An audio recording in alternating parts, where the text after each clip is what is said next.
The Pirelli P Z5 versus the Hankook Ventus Evo. The P Z5, Italy's UHP weapon with razor grip and refined comfort. On the other hand, the Ventus Evo, Korea's challenger with stronger mileage, wet grip and everyday balance. European pedigree versus Asian ambition. Who takes the crown? Throughout this comparison, the performance metrics are shown in percentages, with the Pirelli P Zero PZ5 set as the reference point at 100%. These results are sourced from Auto Express Best Car Tires to Buy Now 2025 test. In wet braking, the Pirelli stops 1.37 meters shorter than Hankook, about a 5% advantage for Pirelli.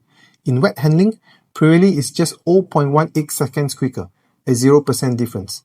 In aquaplaning, Hankook carries 2% more speed, giving it a slight edge. Overall in wet, Pirelli dominates braking, both tie in handling, while Hankook resists aquaplaning better. In dry braking, Pirelli hogs 1.13 meters shorter than Hankook, a 4% advantage.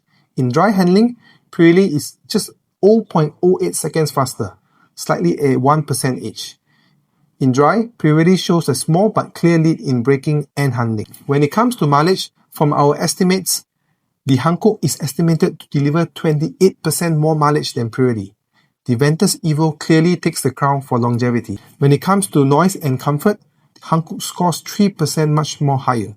Both are premium, but Hankook offers a slightly quieter and smoother ride. Hankook also records a 1% lower rolling resistance than Pirelli, showing a tiny efficiency gain. When it comes to pricing, the Hankook Ventus Evo is about 11% cheaper than the Pirelli P Zero PZ5. In summary, the Pirelli P Zero PZ5 delivers strong wet and dry braking, sharper handling, making it the tire for drivers chasing peak performance. On the other hand, the Hankook Ventus Evo fights back with longer mileage, better comfort, slightly higher efficiency, and a lower price, making it a smart choice for value-driven buyers. Thanks for watching and don't forget to subscribe.